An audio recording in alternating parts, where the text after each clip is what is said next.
Salut à tous, on se retrouve aujourd'hui pour parler du FC Barcelone en ce mercredi 27 mars. On commence tout d'abord avec la trêve internationale parce qu'elle est enfin finie et surtout on va revenir sur les joueurs du Barça qui ont joué hier soir. Et il y en a pas mal et on commence tout d'abord avec le crack, la pépite, le joyau, le diamant, Lamine Yamal parce qu'hier il a joué avec l'Espagne contre le Brésil. Donc ça s'est fini à 3 partout mais Lamine Yamal a été exceptionnel. Regardez la une journal Mundo Deportivo, ça parle de lui, Lamine. On parlera de Lewandowski tout à l'heure mais voilà, Lamine en une du journal Mundo Deportivo et la une journal sport, eux c'est que Lamine, le Bernabéu ovationne Lamine Yamal parce que ce match se jouait du côté du stade du Real Madrid et Lamine Yamal, joueur du FC Barcelone, les gars.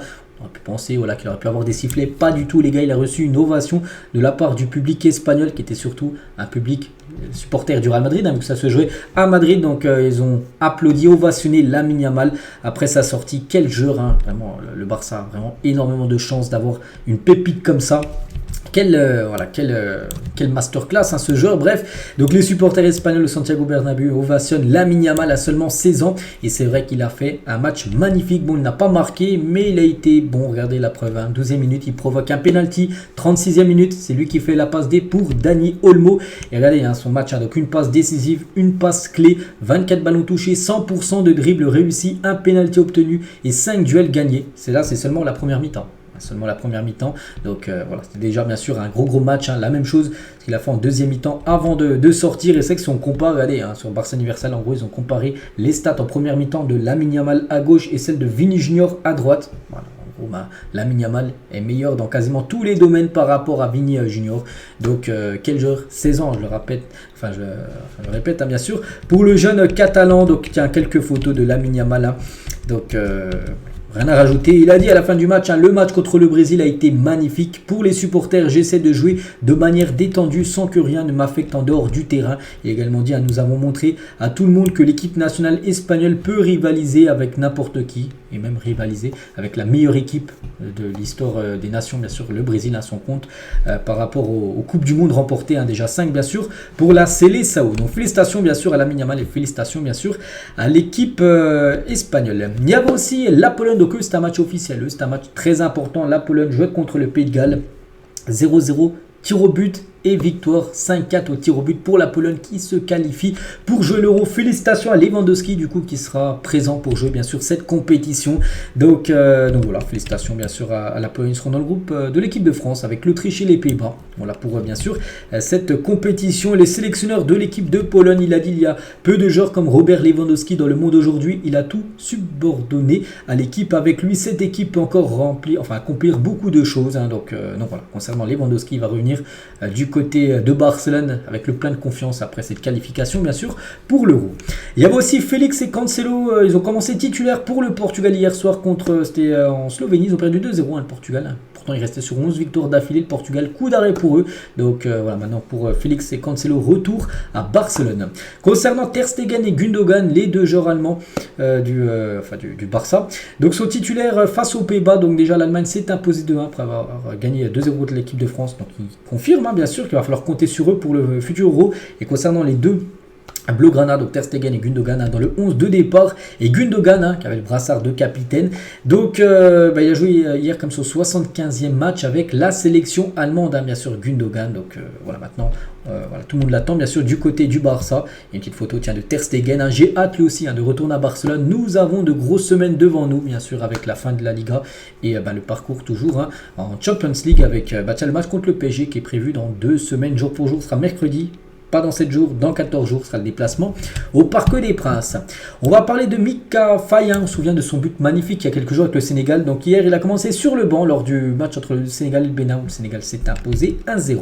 Concernant Jules Koundé, il a commencé également sur le banc lors de la victoire de l'équipe de France 3-2 contre le Chili. A noter qu'il est rentré très tôt dans le jeu. Pourquoi? Parce que Klaus, le numéro 3 qu'on peut voir là sur l'image, le défenseur droit s'est blessé. Donc du coup Didier Deschamps l'a fait rentrer en jeu. Donc en gros il a joué tout le match lors du match contre l'Allemagne. Il a joué quasiment 80 minutes hier, donc voilà, il a beaucoup joué. Jules Koundé, pas de blessure, tant mieux.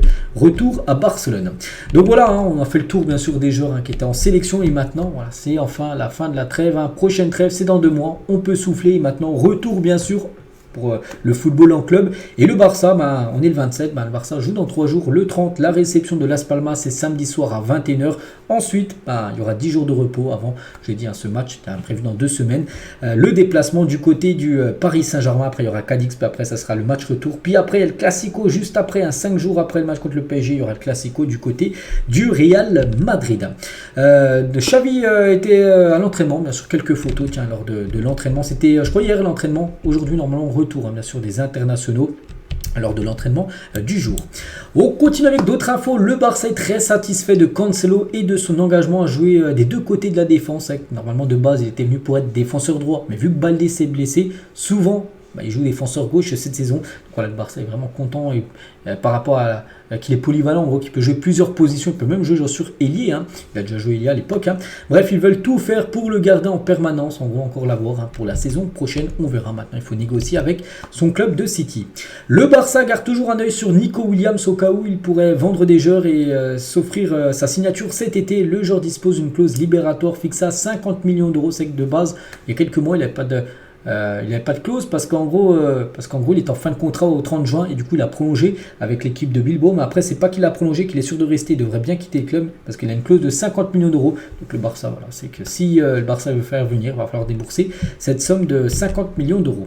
Le Barça est toujours intéressé par la signature d'Alex Garcia, un joueur de Gérone, capitaine de cette équipe, mais n'a fait aucune avance pour l'instant. Le joueur a reçu d'autres offres, mais préfère attendre le Barça. Donc voilà, de toute façon, quand ça va se décanter, que ce soit le Barça ou un autre club, ça sera bien sûr quand l'ouverture du mercato estival arrivera, et ça arrive bientôt. On est bientôt début avril, donc voilà, c'est pas encore maintenant, mais c'est pour bientôt.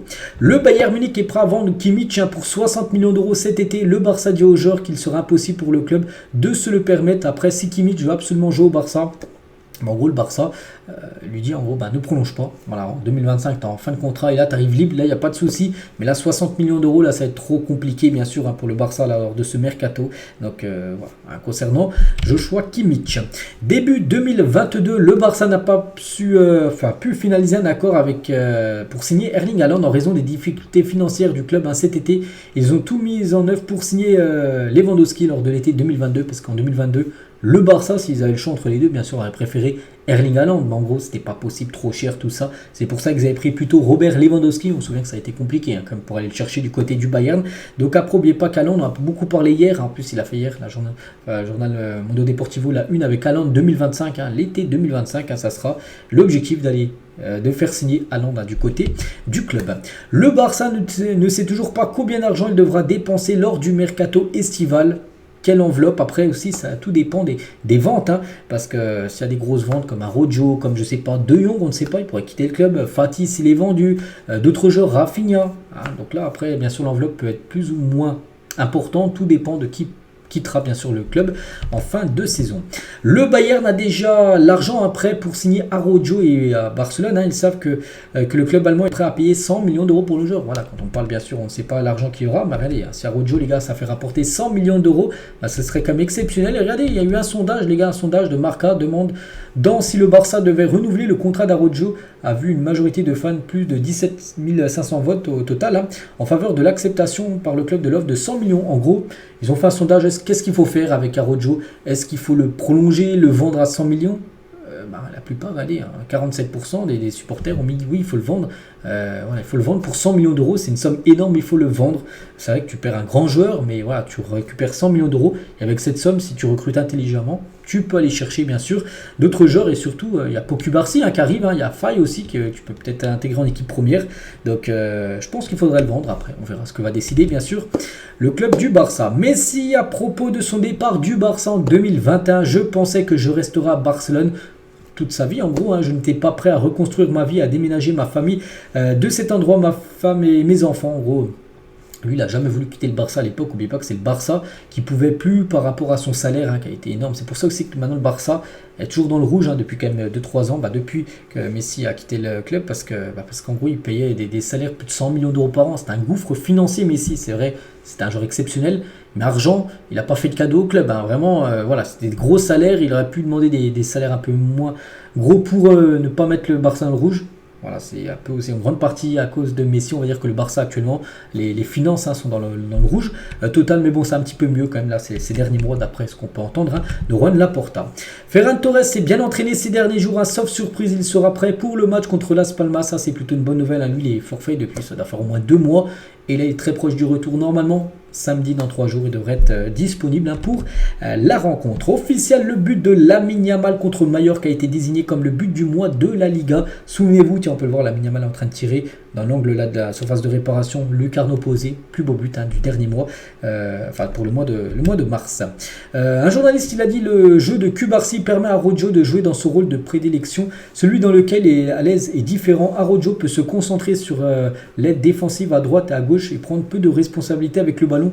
Et quand il est dans une situation délicate en possession de ballon, il peut le passer à Cubarsí. C'est vrai que cette paire là actuellement ça marche bien et on pense que lors des prochains matchs, les matchs de Ligue des Champions, le Classico, la paire en défense centrale, Araujo et Cubarsí sera la charnière titulaire, c'est-à-dire des joueurs comme Inigo Martinez sur le banc, même Christensen. Bon, maintenant Christensen est plutôt le milieu défensif, on va dire, de l'équipe. Et on finit aujourd'hui les gars avec 2 photos du Camp Nou.